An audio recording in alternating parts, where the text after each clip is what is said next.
Now, today I want to talk to you about why we do what we do when it comes to our career.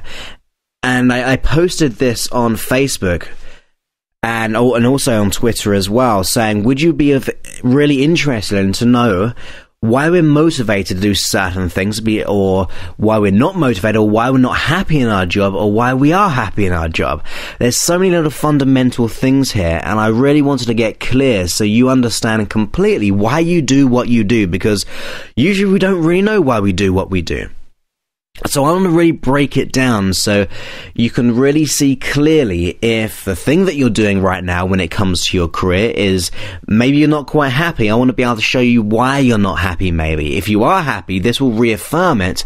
And also we can realign ourselves to feel really congruent in what we're doing, or to change it so we get our unconscious mind to really look for the type of things we need to motivate ourselves even further. Now, the good news about this is not only just about our career, because it really is adaptable to many different other areas of our life. I mean, the predominant ones would be our career, but we've also got things such as our health and our relationships as well. They're like the other two big ones. You can definitely apply what I'm about to teach you today in those areas of your life as well, but predominantly I'm going to be talking about the career, and I'll be adding things about the other two sections of our life as well.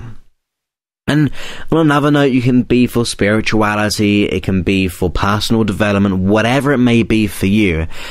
I want you to be able to realize why you do what you do, and to make sure that if it's not quite right, how we can actually realign ourselves and change things so we can either change a career. Maybe we want to just be able to change our own personal motivation and values, type of things, to be able to feel better in our career. Same for relationships and our health. I mean, when you think about it, we're really motivated, and we put it in a real simple form, we're really motivated by two certain things. One is through being motivated through scarcity and fear, and the other one is being able to move towards something positive, something which actually we're striving for something. They're the real two things where we're playing with here.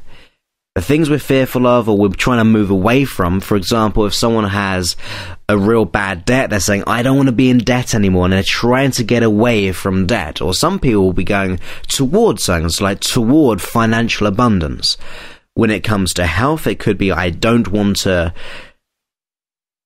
be unhealthy, or I don't want to have this issue anymore. And other people may be like, I want to be able to feel great in my body, really be really healthy in my mind and body.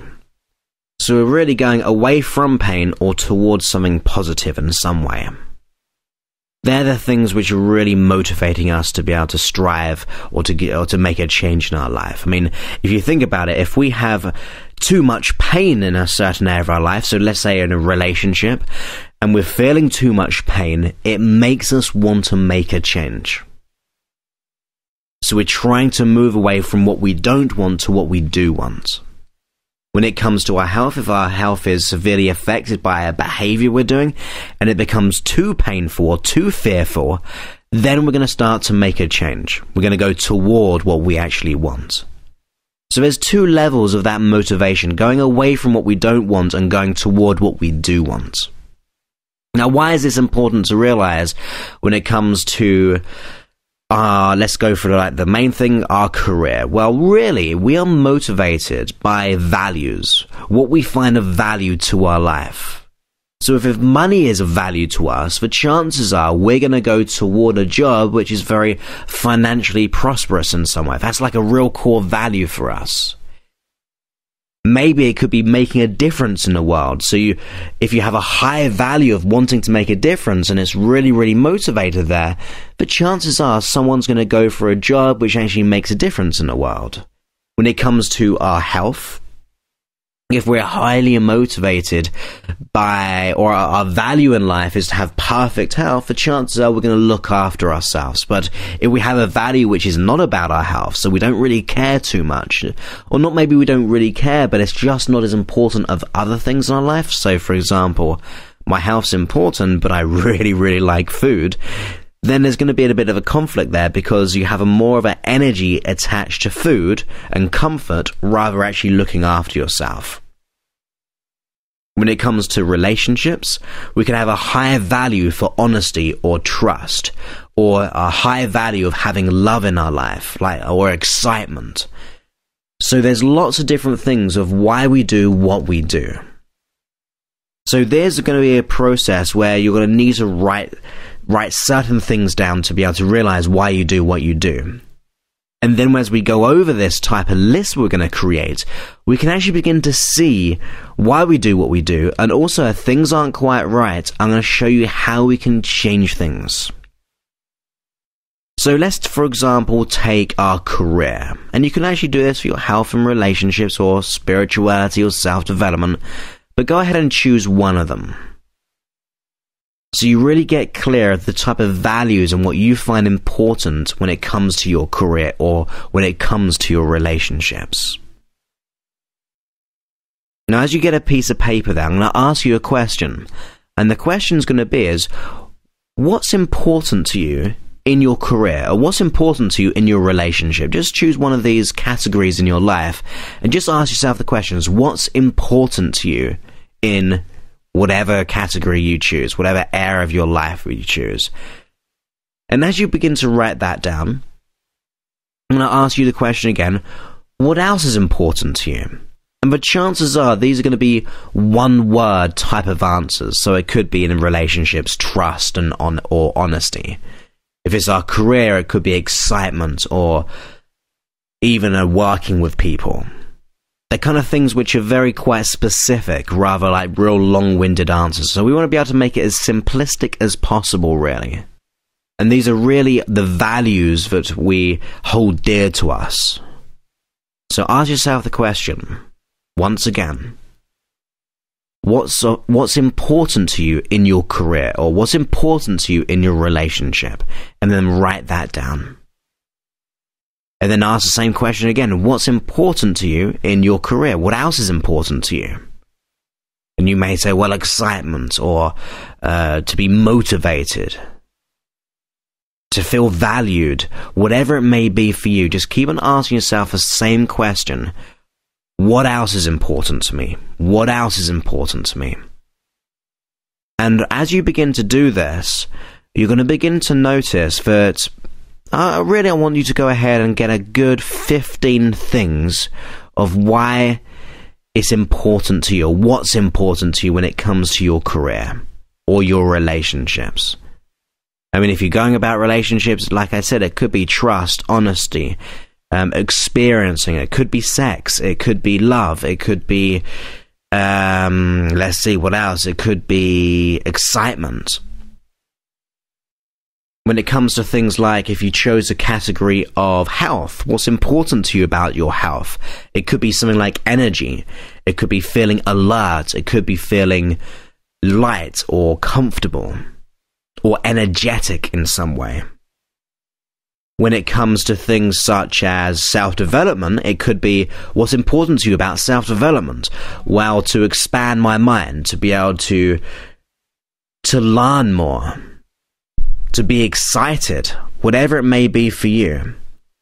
So just keep on asking the same question of, what else is important to me? What else is important to me? What else is important to me? What else is important to me? Until you get around a good 15 answers in usually like just a one word or a couple of words. Try to make it as small and specific as possible. Now, as you begin to go through that, just in a way you can imagine just kind of pausing here, not even imagine, pause it here until you actually come up with your list of 15 or so. And now I'm going to just say and imagine that you've actually come up with that list and you have 15 or so values of what's important to you in whatever given area of your life that you've chosen.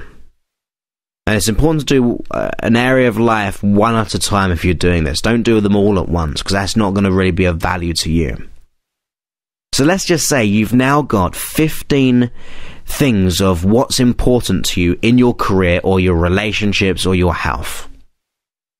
Now, as you look over that list, I want you to ask this very, very important question. If you could only have one of those, just one of those values, one of those things which is important to you, what would you choose? If you could only have one, as you look down that list of the 15 or so that you've come up with, if you could only have one of those, which one would you have? And as you think about that, and you make that decision, which one you could, if you could only have one, go ahead and write that down next to that list, but right at the top. And then just cross that one out for a time being. Cross out the one that you've just chosen and you've put over to the right over there on your piece of paper. And then, knowing that one's off the list now, ask yourself the question, if I could only have one other now, out of all the other 14, which one would you have? If you could only have one. I know it can be a bit funny or a bit kind of, you want all of them, but if you could only have one, which one would it be? And then once you've done that, write that underneath the first one that you chose, which was a real important one, and just put it underneath there, and then cross that one off your list. And with the remaining 13, if you could only have one of those out of the 13, which one would it be? Which one would you choose? Which would be most important to you if you could only have one of the remaining 13? And then take that one off the list and put it over to the right and put it underneath as your third one that you've chosen. We've got the first one on the top, we've got the second one, and now we've got the third one here. And then just cross out the one that you've just chosen just then. For now, the remaining 12, if you could only have one of those, which one would you choose? Which one would you choose if you could only have one more? What kind of pops into your mind as you just look at that list? What's the most important one you could have? And once you've done that, take that one and put it under the other 3. So we're developing like a hierarchy, really, from most important going down to not least important, but just less important, you may say. And then cross out that one, and just keep on going through this until you have like the top 7 or so. So out of the remaining 12, I think we're at, which one would you choose? Move that one over. Out of the remaining 10, which one, or 11 even, which one would you choose? And move that one over and cross that one out. Out of the remaining 10, which one would you choose? And move that over. And then out of the remaining 9, which one would you, if you could only have one, which one would you choose? And then move that one over there as well. And then do that until you've got your top 7, in other words. So just go ahead and do that now. If you could only have one out of the remaining amount, which one would it be? And then move it over and put it underneath. And then you'll begin to, I'm going to presume that you've done this now, if not, just stop I was going to say the tape. Who actually uses tape these days? Just kind of stop the podcast even then. And then, once you've done that, you'll be able to see a list of your top 7 ones which are really important to you. Whether it be in your career, your relationships, or whatever it may be. As you begin to look at that, I want you to notice to see if that is in a rough correct order that you think, yes, the one right at the top is the most important to me. The one beneath that, number 2, is probably the next most important one. If not, you can just switch them around because obviously you can take time over this. But really make sure you see that it's like a hierarchy from being the most important going down to a lesser of importance. So let's just say you've got your top 7 of your career now. And you'll be able to see there's the one right at the top is the most important to you. The one at the bottom is of lesser importance to you. Now what you want to do is begin to, if you think of your career, let's say if we're doing it for our career, are your values being matched? Are you pretty much your criteria? These are things which are important to you. Out of the top 7 there, are these really fulfilling you when it comes to your job? Are these being matched? Could you tick them off and say, yes, these are in my job? Now, if it is a way, fantastic. That's absolutely brilliant. But it may begin to open up as to why you're not quite happy in your job, because you begin to look and think, actually, number 3 on the list is that I want experience, or I want maybe, say number 3 was experience and number 4 was to be a manager or to have like leadership qualities. And then when you look at your job and you think, actually, my job isn't providing those 2 qualities, now you're going to realize why you may not be liking your job in some way, because you're not being fulfilled by the things which really motivate you. I mean, can you see how powerful this can be? Let's take relationships. Let's just say number 2 was honesty. And if you don't have honesty in your relationship, you know why you feel kind of violated by that. It doesn't feel right in a relationship because you haven't got honesty there. Or maybe it's to be shown love in some way. To be able to be shown love in, I don't know, let's for example, if it was shown love, it could be saying like through gestures, through hugging, through talking, or being told. And if you realize that actually my partner's not doing this, then you begin to understand, well, actually, that's why it's not kind of working right now. So I can talk to my partner and say, well, something which really makes me feel appreciated is when you do this for me. When you say that I love you, then your partner begins to realize this and thinks, okay, there's what I'm going to start to do, because I know that's something which you hold very highly and important to you, and it begins to excel your relationship in that way. When it comes to your health, if you begin to look and you think, actually, comfort's way at the top, I can see why I'm not that in good shape at the moment, because the comfort I get from maybe food or whatever it may be, that's why things aren't good, because if I go down the list, really good health is right quite low there. So you're beginning to see your top values in any given category. And when you begin to become conscious, I mean, if you know me by now, it's all about becoming conscious of your needs and your wants and your desires, becoming conscious of the world around you and your potentiality.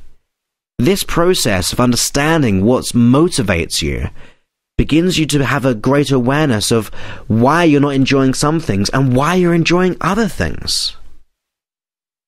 It's so wonderful to be able to do a process like this. And here's the other thing as well. Let's just say you're in a relationship and you really like this person.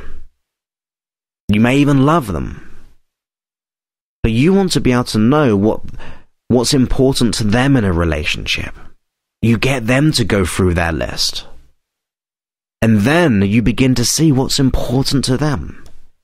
That means you know how you can satisfy them in a way that they know it. So there's not about manipulation here, because there's you communicating with each other better, and there's you being able to understand what's of value to your partner in a relationship and how you can fulfill that part. It's amazing for if you're like a boss or a leader, how to motivate your employees. Go through the list with them. What's important to you about your job or in an ideal job? And they may say, well, variety, or to be able to feel acknowledged or valued.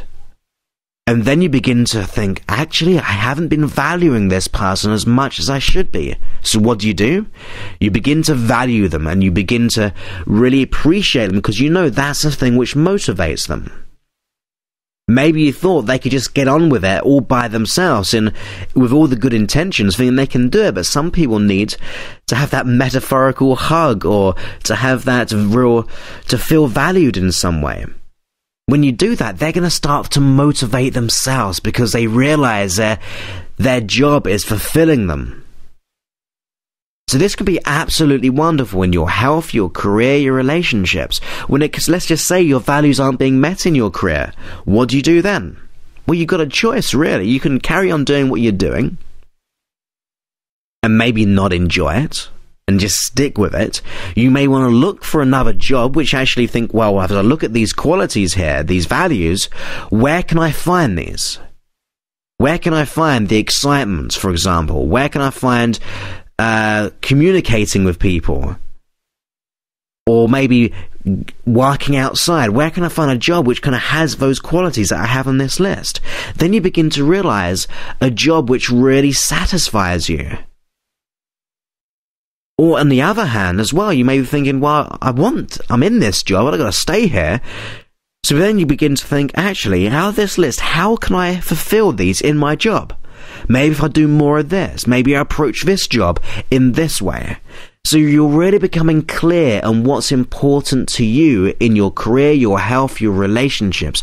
When you do that, you can then become conscious of your behavior to make those things happen. This can be absolutely brilliant. I remember me and my dad were doing this with a council in our local area, and it was all about leadership, and they're going through a real hard time, as most people are at this time, or those who choose to do it anyway. I mean, you can always thrive in situations, but at that moment, for this part of the organization, they were going through a real hard financial time where cuts were going to be made, and they felt as if they couldn't motivate their co-workers, or people they're in charge of. So we did this process, and at first we began to imagine what's important to, because obviously their team weren't there at the time, but we said, what's important to your team? What do you reckon they'll come on? We came up with this real big list, and we began to get it down to about 5 or 6 things. Now, before we did that, they thought that security was the number one thing. They just wanted security, and as a leader they couldn't provide it because they're going through all these hard times. But when they really got down to it, it came into feeling valued, to having variety. And in this part is about these care workers looking after disabled children, and they were really focused on to know that they're having fun. Yes, security was there, but it was much further down the list compared to all these other things. So now these leaders were thinking, wow, now I can actually motivate my employees, because rather than just being fearful and scared that I must do it, I'm trying to provide them with security and I can't do that. Now they began to realize that actually, if I can provide them with feeling valued, or I can provide them with having this variety and having all this fun with the disabled children, then they're going to feel much better about their job despite this so-called hard time. It really blew their mind into a whole new level, and they actually took this process away and did it with all their colleagues, and it transformed how they became leaders, because they began to motivate their staff in a most wonderful way. They found out what was important to them. And as I said, I do this for relationships as well. Find out what's important with your partner. Find out what's important with your mother, your father, your siblings. Really understand which motivates them, which makes them feel valued when it comes to a friendship. Whatever it may be, find it out, and that means you can fulfill them in a way which is so wonderful, and it can be very rare. I mean, take this for a story as well.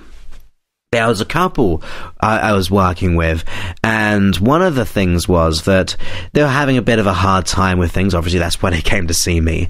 And we went through this process, and the wife knew that she felt loved by being told it and being touched in a certain way. Like in this situation, it was being looked into the eyes and having a real long hug and things like that, and to be told that I love you. Now we went down the list of the husbands, and he thought love was showing it through doing certain things, like buying flowers or trying to take her out for dinner and things like that. They both had these wonderful intentions of what they knew that love was meant to be. But they just saw it in a different way. And that's why they started to have these problems, because the guy was trying to give affection by doing these things, but the wife only knew, for her, which really meant affection to her, was being told and being touched in a certain way. But once they began to realize what's of importance to each other, how they knew they were loved, their whole relationship changed, because they could fulfill each other's, I say requirements, but really their values, what's important to them in a relationship. So this process can be absolutely brilliant. Now, let's just say that For example, one of my highest values, let's take it from this angle. One of my highest values used to be money. Money was, when it came to my career, it was all about wanting more money. And I had some issues with money at the time, but it was still quite high up there, saying money was the thing that I wanted. I was maybe fearful of it, but I also wanted it as well. There's like a lot of away from, and there's a lot of toward going for money. And I began to have a think of these values, and I think, there's not what I'm about. I'm not in it for the money, am I? But there was that part of me thinking that I wanted money, and it was very important to me. I just had that intuition and feeling about it. But then I began to realise, what was the thing which I really wanted up there, which would make me feel more motivated? Which would really make me want to, not want to help people because I did, but to be much more in alignment with doing what I was doing. And then on like number 2 on the list was, so number 1 was money, number 2 was success. And I thought, wow, that's interesting. If I put success above money and begin to think about that and make that how I see success much bigger and brighter than the money, then that's going to move up in the hierarchy. And that success is going to be able to get me success in business, which actually lead to money. It will get me success in getting people's results. It will get success in helping people. So that success felt much more ecological for me. I felt much more aligned with that because I knew that would get me the money, as well as all these other variety of things which would really make me happy. And since then, it's changed. I'd say one of the highest values, and it's where it gets a little bit strange and a bit woo-la-la from my point of view, is that one of my highest values is love. And it's just one of those things that I really do. Well, when I work with people, I have that. So I say it sounds a bit strange, but I really love that person I'm working with. I want to be able to give that energy off. When I do these podcasts, I feel so motivated because I'm putting this out there for you because I really want you to know how special and how wonderful you are, and that you are loved. So really, at the moment, love's creeping in with success, and that to me is amazing. The way I did it was by changing these values was simply by making the money less powerful in my mind and making the success and love more important. I mean, I think love just kind of gradually crept in all by itself, but ultimately with the success, it was about making it bigger and bolder in my mind. So you can really reevaluate your values at the very same time. You can do some self-hypnosis. Just close your eyes and relax. And just imagine that hierarchy and the one you want higher up just moving up there and putting more energy into it in your mind and your body. After a while, your unconscious mind takes note of this because they're all unconscious, these values and these needs. So that's why we don't know why we're not enjoying things sometimes until we become conscious like this process. So let's go over the process one more time. When you get that area of your life, go ahead and ask yourself, what's important to me about my career? What's important to me about my health or my relationships? And then you say, what else is important? Until you get a good 15, you may even get more than that. Maybe you get 20. Really take your time over it. Once you've got your 15 or 20 real things which are important to you, go through that list and say to yourself, if I can only have one of these, what would it be? And then you move that to one side. And then you say, if I can only have one more, what would it be? And you move it to one side. And then that begins to give you the hierarchy. If you get your top 5 to 6, I think that's a real good level to work with because they're the most important ones for you. And then you become conscious of why you do what you do. And if you're not happy, you can then begin to change them, or you can put yourself in an environment which actually gives you those requirements and those values for you. So I hope you enjoyed that podcast of how you can increase your relationships, how you can increase your health, how you can increase your career, and how you can just become conscious of your needs and your wants and your desires.